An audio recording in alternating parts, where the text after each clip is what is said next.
Continuamos en CAE la noche. Como dijimos en la parte introductoria, estos resultados del Boletín Trimestral de Pobreza de República Dominicana, abril-junio 2023, que hablan de una reducción en el índice de pobreza monetaria a 23.4%, una cifra menor. La última referencia de una cifra similar estuvo en junio del año 2016.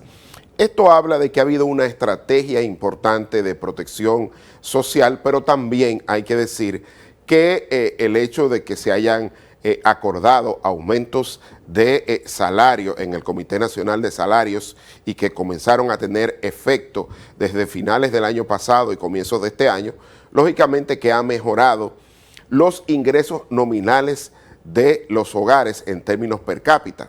Sin embargo, es importante resaltar el papel de la estrategia macroeconómica que se ha llevado, liderada por el Banco Central, que ha llevado la inflación al rango meta, es decir, a 4% más o menos 1, sustentada o apoyada en la parte fiscal, donde una cantidad importante de subsidios han llegado no solo a la tarifa eléctrica, a los combustibles, a las materias primas vinculadas a la industria alimentaria y a los fertilizantes, entre otros.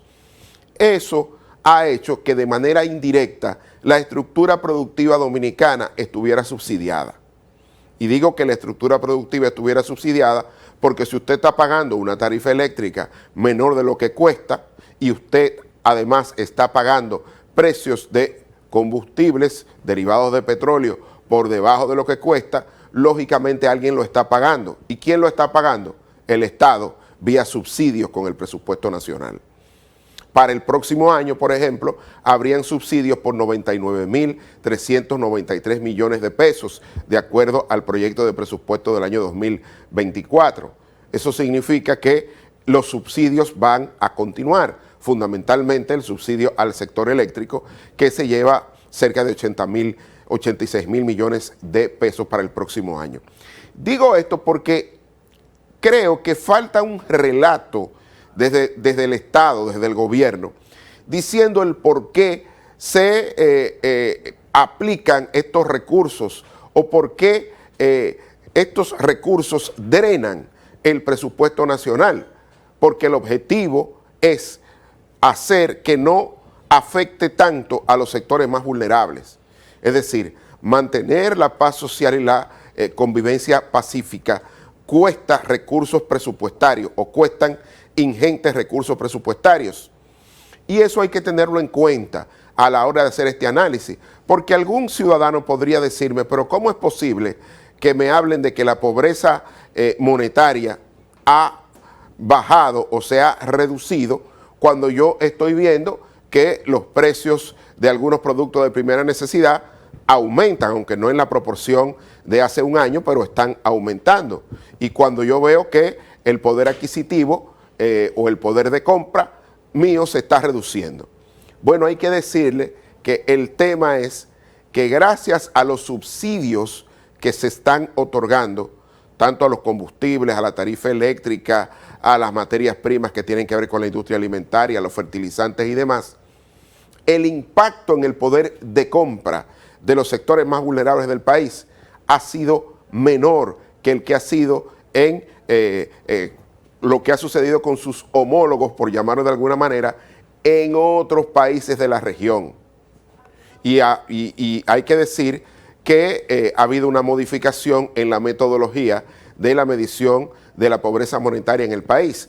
Sin embargo, esa metodología se corre y se compara también los datos con la antigua metodología, o sea que son comparables los datos porque se siguen haciendo con la metodología anterior también para tener un poco de una visión más acabada de la trayectoria de la pobreza monetaria.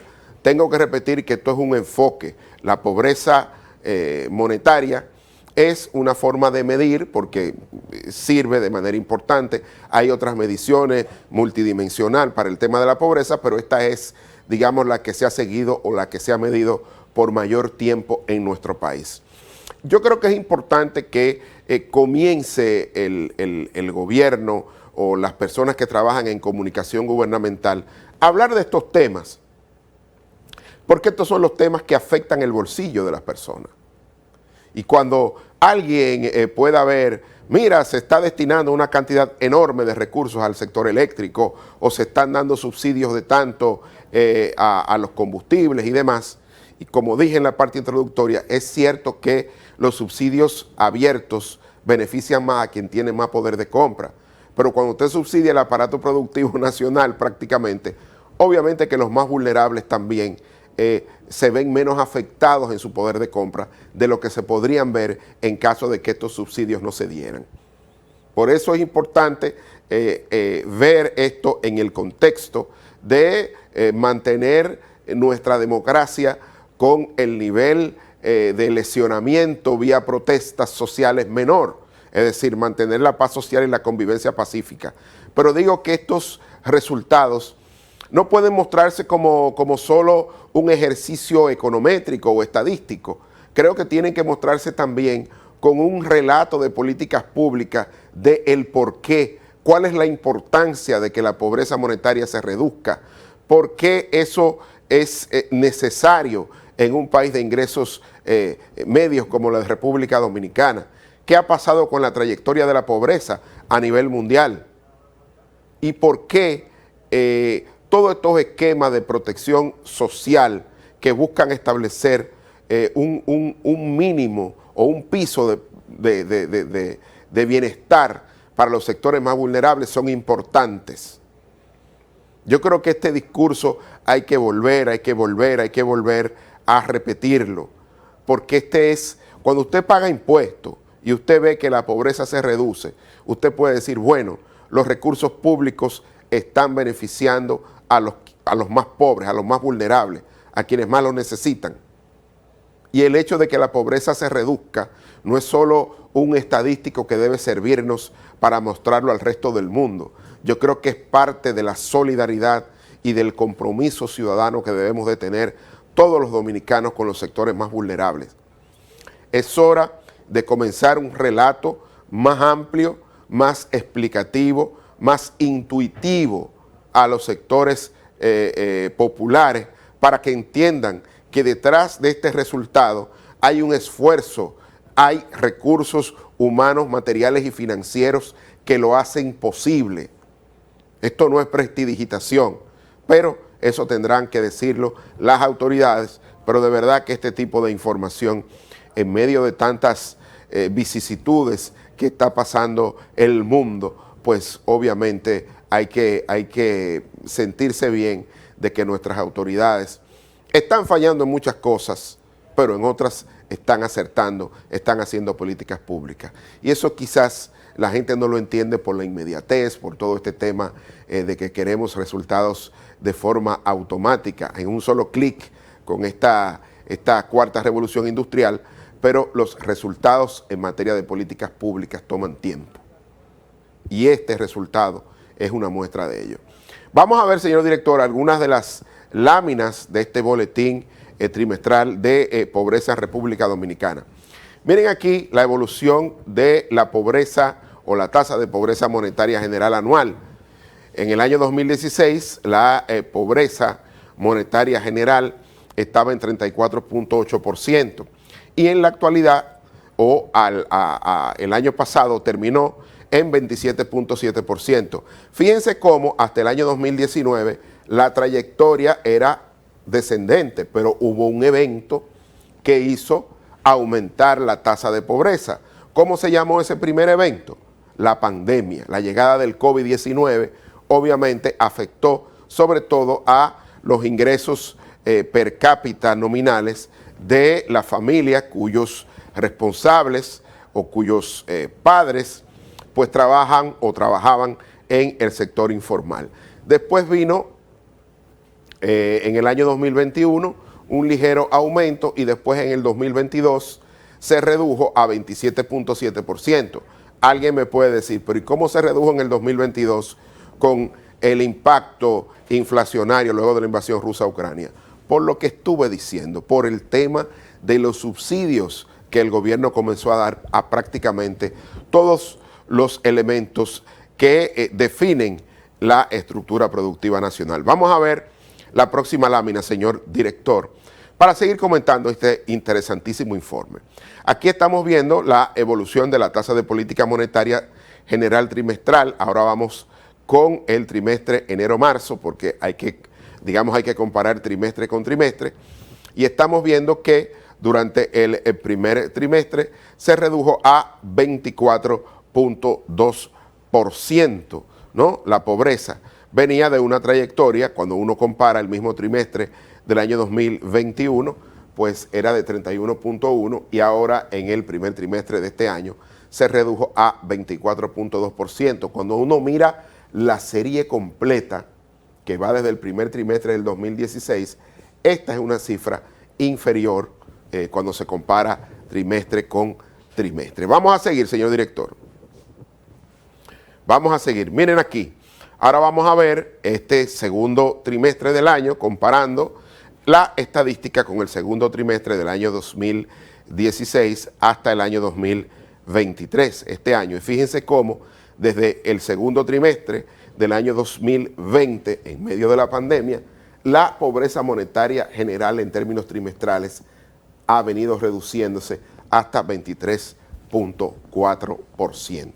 Así es que estos son datos duros, interesantes, y que hablan, ¿verdad?, del impacto de las políticas públicas en los sectores más vulnerables. Este estadístico es elaborado por el Comité Técnico Interinstitucional de Medición de Pobreza a partir de la Encuesta Nacional Continua de Fuerza de Trabajo del Banco Central. Vamos a seguir con la próxima lámina, señor director, para ver aquí cómo impacta de manera distinta la evolución de la tasa de pobreza monetaria trimestral, tanto en la zona urbana como en la zona rural. Aquí estamos viendo que en la zona urbana se redujo a 23.2% en el segundo trimestre, mientras que en la zona rural es un poco más alta, con 24.4%. Casi siempre es así cuando se descompone la tasa de política, o mejor dicho, la tasa de pobreza monetaria, porque la pobreza rural es más alta que la pobreza urbana en términos promedios. Así es que vamos a seguir con la próxima lámina, señor director, de este interesante informe de pobreza monetaria 2023. Vamos a ver el mismo estadístico ahora para el segundo trimestre de este año, comparado con desde el año 2016, en hombre y mujer, es decir, por sexo. Vamos a ver. Y aquí, como podemos observar, la tasa de pobreza monetaria general en los hombres es menor que su mismo o que con sus homólogos de sexo femenino, ¿verdad? Con 24.6%. Es decir, la pobreza en las mujeres es más alta que la pobreza en los hombres, la pobreza monetaria general. Y ha sido así en términos históricos, pero estamos viendo que parece que están un poco más cerca ahora que lo que habían estado en el tiempo. Así es que vamos a seguir, señor director, y esto es importante para las políticas públicas. Ya sabemos que la pobreza monetaria es menor en hombres que en mujeres, entonces las políticas públicas, sobre todo las políticas de protección social, tienen que tener un enfoque más cercano a las mujeres. Ahora vamos a ver la descomposición del cambio en la tasa de política monetaria y, como dijimos, el efecto del crecimiento del ingreso nominal per cápita fue que tuvo mayor impacto con 7%. El efecto de distribución aumentó ligeramente con 0.6%. El efecto inflación también aumentó o actuó de manera contraria con 2.3% y el efecto final fue de 4.2%, una reducción en la descomposición de la tasa de pobreza monetaria en este segundo trimestre del año, abril, junio de este año. Entonces, miren qué interesante. Fíjense cómo quiero que pongamos atención aquí. Fíjense que el efecto del crecimiento del ingreso nominal per cápita, es decir, aumentaron los ingresos en términos nominales. Pero fíjense aquí que el efecto de la inflación de tan solo 2.3% es menor que el impacto en reducir la pobreza del crecimiento del ingreso nominal per cápita. Pero ese efecto es menor porque hubo una estrategia de coordinación macroeconómica liderada por el Banco Central que hizo posible que el efecto de la inflación en términos locales fuera menor que lo que pasaba a nivel internacional producto de esta estrategia de aumento de tasa de política monetaria y al mismo tiempo de subsidios. Porque si no se hubiera hecho esa estrategia, el efecto inflación hubiese sido mucho más amplio e incluso pudo haber llegado a anular el efecto del crecimiento en el ingreso nominal per cápita que actuó para reducir la tasa de pobreza monetaria general. Quiero decir esto claramente porque ese gráfico ahí lo que está diciendo es que hubo inflación, pero la inflación fue menor que el aumento del ingreso nominal per cápita de los hogares. Y por eso el efecto final fue una reducción de 4.2% en la tasa de pobreza monetaria general. Así es que quiero poner esto, pero quiero también al final, quiero pedirle el próximo gráfico al señor director para que ustedes vean qué ha pasado con la pobreza a nivel global, cuál ha sido la tendencia de la pobreza a nivel global. Y lo vemos en la parte izquierda, en el gráfico con una línea azul más clara, estamos hablando de millones de pobres. Fíjense cómo desde el año 2011 la tendencia ha sido a una reducción importante, volvió a subir fuertemente en el año 2020, pero de ahí en adelante comenzó a reducirse. Se entiende que el año 2020, el efecto de la pandemia, obviamente que afectó a muchas personas y llevó a millones de personas a la pobreza. Ahora en la parte derecha, que es el gráfico con la línea más azul más oscura, estamos viendo la pobreza en tasas. Y fíjense que el efecto aquí es que teníamos una pobreza de 17% de todos los habitantes, una pobreza global de 17% y se ha reducido a prácticamente un 9% ahora en este segundo trimestre del año 2023. Es decir, ha mejorado todo el tema de la pobreza. En ningún momento del tiempo en la historia de la humanidad se había reducido tanto la pobreza como a partir del año 2011. Ahí está, ese gráfico es importante y como decimos en las aulas, un gráfico dice más que 1000 palabras. Ahí está la reducción de la pobreza global, tanto en millones de personas como en tasas. Y eso, República Dominicana es uno de los países que está ahí, porque es uno de los países que ha reducido fuertemente la pobreza desde el año 2011 en adelante.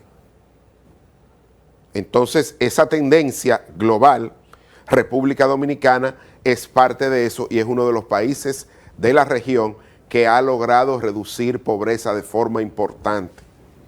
Gracias a buenas políticas públicas que han ido en beneficio de los sectores más vulnerables o que han atendido las necesidades de los sectores más vulnerables. Estos programas de protección social han tenido un impacto importante en la reducción de la pobreza. Así es que quería terminar este análisis del Boletín Trimestral de Pobreza Monetaria República Dominicana abril-junio 2023, diciendo que República Dominicana sigue la tendencia global, pero encabeza la reducción de pobreza monetaria en la región. Así que esto es importante para tenerlo en cuenta, pero sobre todo para generar un relato público del por qué se invierten tantos recursos vía subsidios y vía programas de protección social para evitar que la pobreza tenga un efecto reversión o que aumente y tener cada vez menos pobres habitando nuestro territorio. Así es que vamos a la pausa y seguimos aquí en CAE la Noche.